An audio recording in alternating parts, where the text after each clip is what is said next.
Hello, my name is Marcus. I'm the compiler of a collection of therapy quotes entitled 1001 Windmills of the Mind. The purpose of this video is to repost some of the quotes that got lost. So if you click the See More link here, you'll find a portion of the quotes. So therapy quotes number, the commentary for therapy quotes number 2152 up to 2210 are no longer available. So those videos are lost, unfortunately, but I want to preserve the material because that's the most important issue, is to preserve the quotes. My commentary is sort of extra, so I won't redo the commentary on it. So in this video you'll find somewhere between 1 and maybe 10 of those quotes that got lost. So I want the collection to be complete. Again, the psychoanalytic perspective.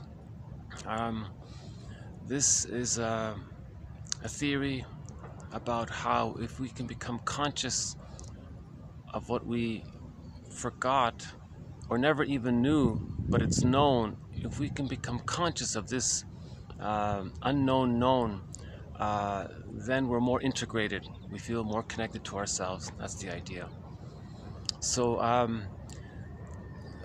all of the other, or most of the other TQ quotes have some kind of commentary on it. But the quotes from, but this set from 2152 up to 2210, I think I'm going to skip it for now. By the way, I'm just in a little park here, little park area here.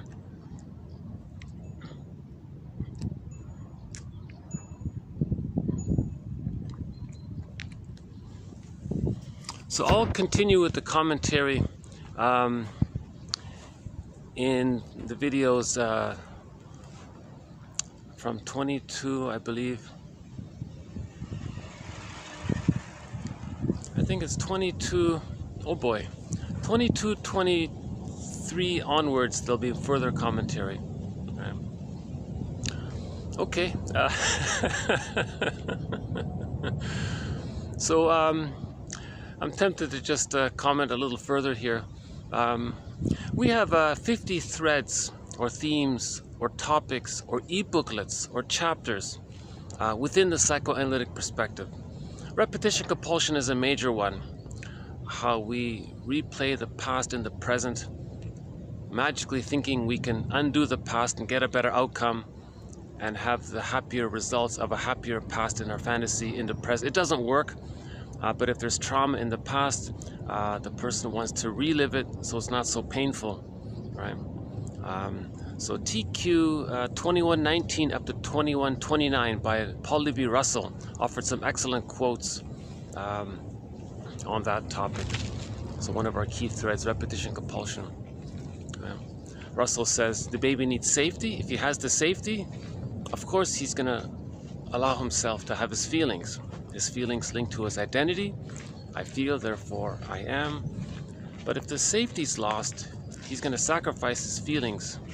Therefore he has this, that's a trauma, developmental, relational trauma. So he wants to recreate later on a certain level of safety that would allow him the ability to get back his golden ball.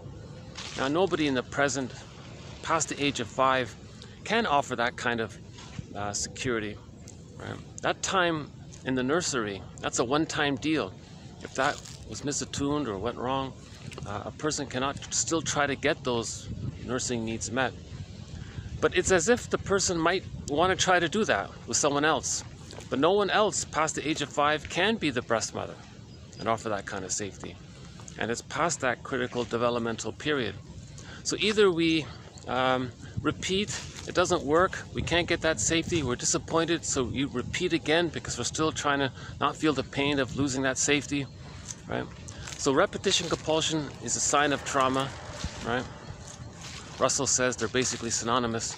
And then we transfer the past in the present. We create a new edition of the past and the present.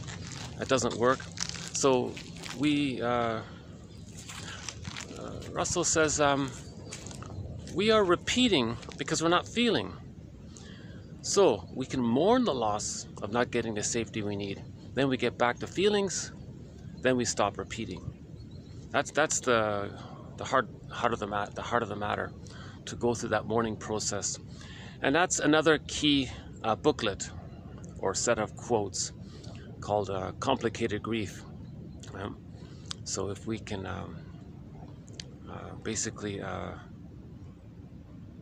so within that topic, there are other topics. We got splitting, we got the moral defense, object relations theory. That's a huge area. So if we go through the mourning process, forgive the mother, see the two sides of her, face unconscious ambivalence, recognize that she was caught in her dilemma, repeating her trauma, engaged in a negative magic gesture, doing to her child to communicate to her mother in her mind what her mother did to her, and so intergenerational trauma. So the child got shamed by the mother's compulsion to try to heal from her trauma. So we got to forgive the mother and see the two sides of her. The tendency is to over-idealize her, to have the attachment so the baby can safely feed. But in reality, he's bonded to a misattuned mother in the cases where there's an insecure attachment style. So he denies the truth that he's bonded to a rejecting mother, fantasizes that he's bonded to a made-up good mother. That's called splitting. So we have to heal those two sides. The mother's not either all good or all bad, absolute good, absolute bad, that kind of thing. In the unconscious fantasy, another thread, it's goddess and demon, like in fairy tales. Right? So that's another major thread. That's another topic, why the baby has these exaggerated fantasies of the mother as expressed in fairy tales. So myths and fairy tales describe a traumatized psyche. Right? Myths and fairy tales are true on the inside, not on the outside. They're metaphors for internal dynamics. They describe a traumatized psyche because the main psychological motif is splitting, goddess and demon. So the goal is to first face the truth that the mother was maybe more disappointing than frustrating, and then you recognize that you didn't have that perfect childhood that you thought you may have had, and you mourn the loss of who you could have become had you received the love that you needed. So there's a real sadness in that area. You feel sad for the parents. So that takes a while to go through the mourning process. But the idea is that forgiveness, so understanding, this knowledge leads to understanding, hopefully then to the emotional integration of the intellectual ideas. That's the key there. It's not just in our minds. When we feel safe talking about it with another person, then it can become more embodied. That's the idea. If we go through the mourning process, so we follow that thread on complicated grief. How are we doing here? Yeah? Okay. This is just, some little ducks here, hold on, or some kind of, I'm not exactly sure what they are. Are they just ducks? Some kind of duck, I guess. But, this is a very busy park, so I'm sure they're friendly with the people.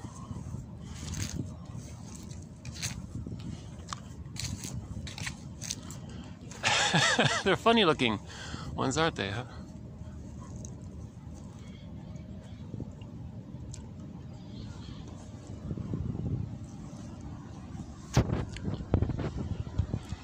So this issue of forgiveness is a key concept, but we need the understanding to get there.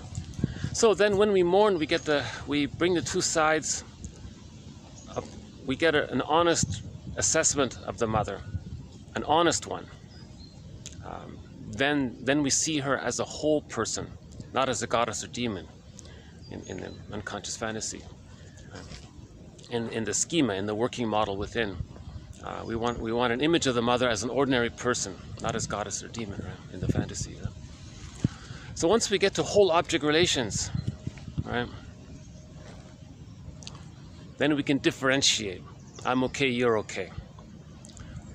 Once we differentiate, we get the feelings back. We no longer repeat. We repeat because we lost the feelings. We're repeating because we're trying to get back the feelings via getting the safety that would allow it to do so, but nobody in the present can offer that safety. So we mourn the loss, and then we get the feelings back, right? And then we stop repeating any dysfunctional behavior. Right? So that's a key area. We now have over 2,200 quotes. Right? Repetition compulsion, complicated grief, the psychology of myths and fairy tales. All of the major defense mechanisms are covered: splitting, projection, projective identification, reaction formation, negative magic gesture, infantile megalomania. We've got emotional eating, one on the body bears the burden. Sarno's work primarily. So we've got some excellent material in 1001 Windmills of the Mind. I have to confess, I did feel a little bit of a loss in losing those past, my most recent 30 videos got lost. And that was some of my best material right there in my delivery. But I'm going to continue. There are setbacks, so that was a bit of a setback. So I lost 100 hours of commentary, roughly.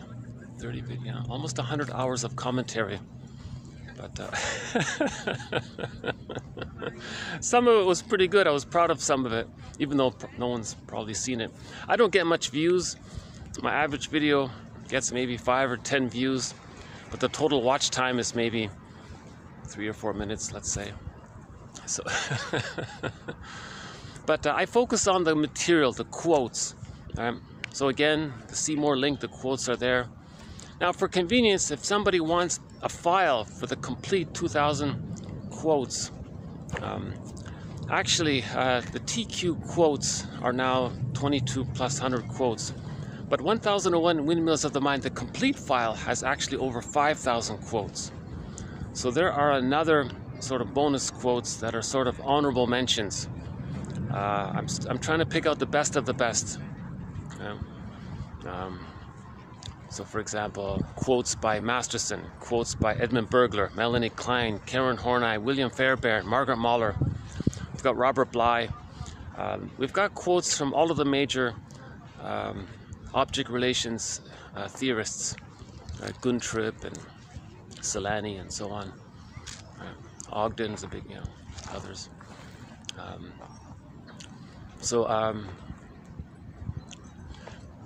So if someone were to ask, what's this approach? Well, maybe we can say it's the James F.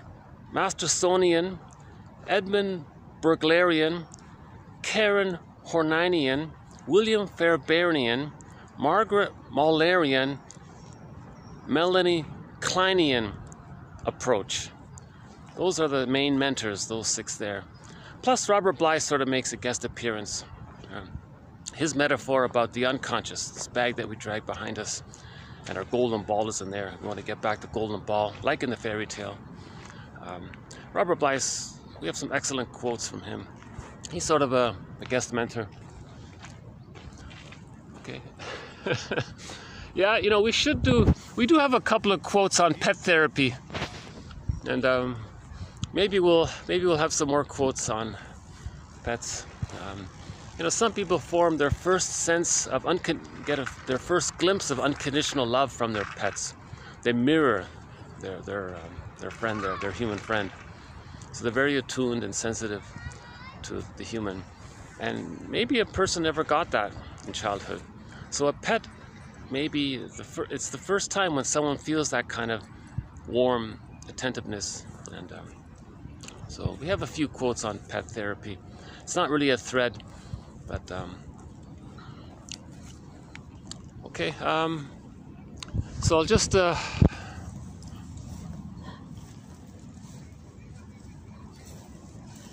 leave it here before it gets busier.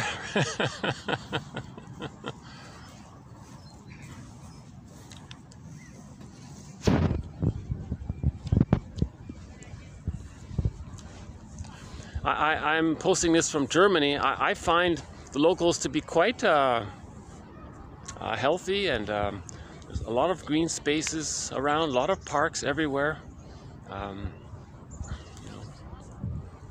So, okay, so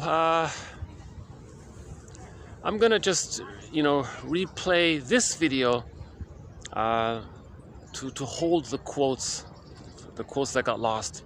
I won't redo this for each video. So for the next 30 videos, you don't need to listen to this little preamble. The quotes will be posted below. And so we'll pick up where we left off. And the journey continues, as they say. Right?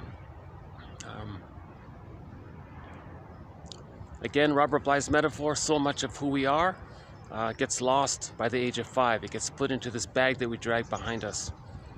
Our golden ball, our potential, the capacities of the true self part of ourselves, the ability to make links. Much of our consciousness even goes in the bag. And we spend the rest of our lives trying to get back what we lost. The more we do so, the more we feel connected to ourselves, that we can enjoy the present. The more we're disconnected from ourselves, that's the trauma, the more we're going to repeat the past and the present. So there's a lot of projection and transference going on with that. And Robert Bly's metaphor is that this bag that we drag behind us, it's sometimes called the second self, the secret self, the shadow soul. It's the one who walks with me, who's not like me, but who is me. Someone's living my life and I know nothing about him. Darrow calls it the skeleton. You want to welcome him to the fireplace, give him the best seat and treat him as an honored guest who has a right to be, teaching us that there is a conquest of the self, meaning we can reintegrate. Grodic calls all of that energy the it, and Bergler calls this it energy the puppet master. It's getting us to replay the past and the present. So we're influenced by these unconscious fantasies back there, our memories that we don't remember. Again, before the age of 3, before the hippocampus comes online, we have all of these experiences, but we can't consciously remember it. It goes in the unconscious memory system they call the implicit or pre-verbal memory system, and it influences us. Because there's this innate drive for healing, so the unconscious self wants to replay some painful event as if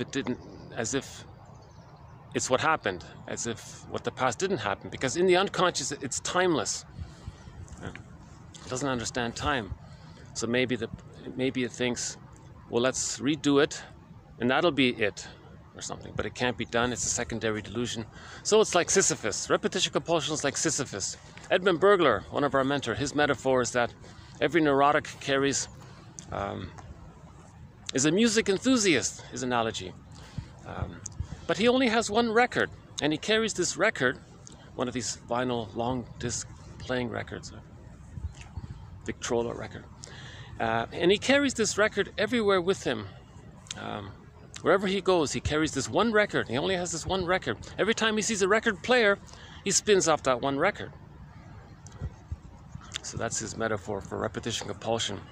The neurotic has a traumatic script, and he's just replaying that traumatic script. Love from the neurotic, he says, is mainly transference love.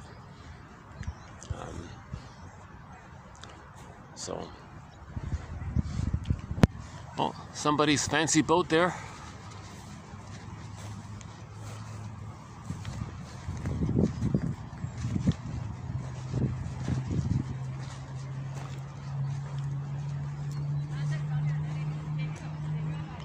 Oh, that's a shipping, well, that's some kind of shipping boat. Okay.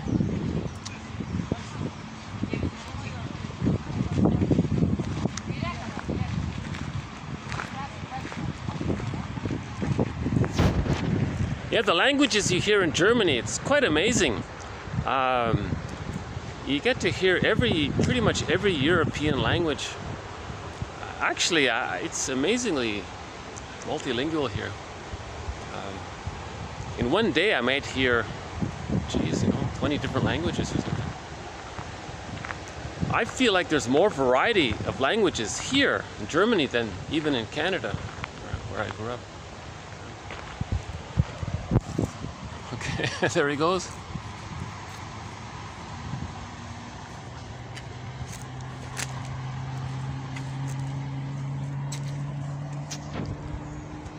I did send an email to YouTube saying, oh, please retrieve my those 30 videos. It was some of my best material. Could you please bring it back somehow? I don't know if I accidentally deleted it or if something happened. I don't know what happened. So hopefully, with a little luck, they'll reply and bring back those 30 videos. I would love that to happen. You know, my commentary started to get better recently, and those are the videos that got lost. It's a bit of a metaphor. Masterson has an axiom. He says, when things are getting better, when your life is getting better, it might trigger memories of when you were a child and you wanted good things to happen, and then there was a disappointment. So we have a very good axiom from Masterson. He says, real self-activation triggers the abandonment depression, which leads to defense. Self-activation triggers abandonment depression, which leads to defense. So the baby had a wish, had a need. That self-activation is something real for him. He had a real need, real wish for love and safety, comfort and connection with his mother, attachment with his mother. If that didn't get met, he felt abandonment depression, to use Masterson's term. Scared, and so on, helpless, and so on, right? Now, to deal with that pain, some defense mechanism was adopted. Splitting, for example, right? So he'll just hallucinate that he's bonded to a good mother, even though in reality he's bonded to a frightening mother who's being misattuned to him. Right? So right? So generally speaking, you want to do something real for yourself in the present. That might trigger the memory of when something you felt was real for you as a child, and you didn't get your needs met, and you felt scared. Then to deal with the pain of that, you did some defense mechanism, thinking in all or nothing ways, either or ways. That's a defense mechanism, right? Or projection, just putting the focus outward, or binge eating, or those kinds of things, right? But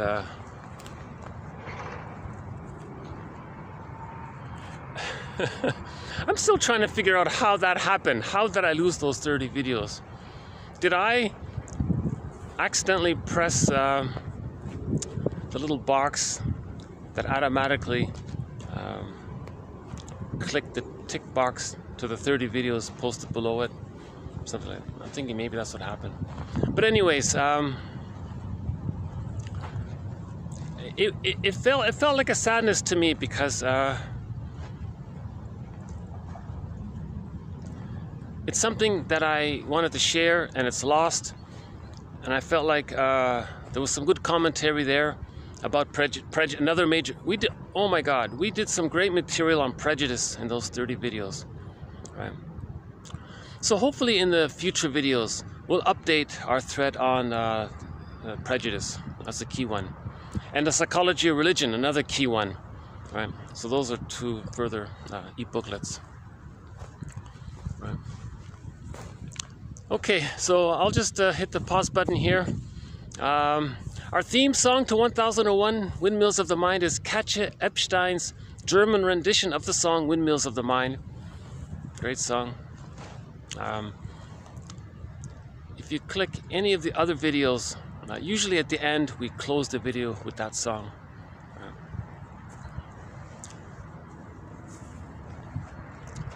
Okay, any final thoughts here? I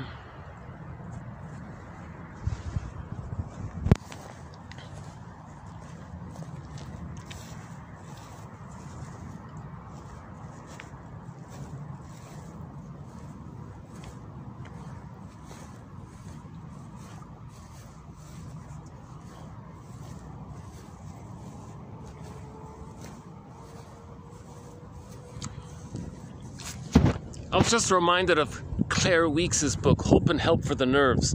Maybe we can call this collection of quotes Hope and Help for the Soul, maybe. Something like that. Right. Okay, so I'll see you in the next video. Thanks very much. Bye for now.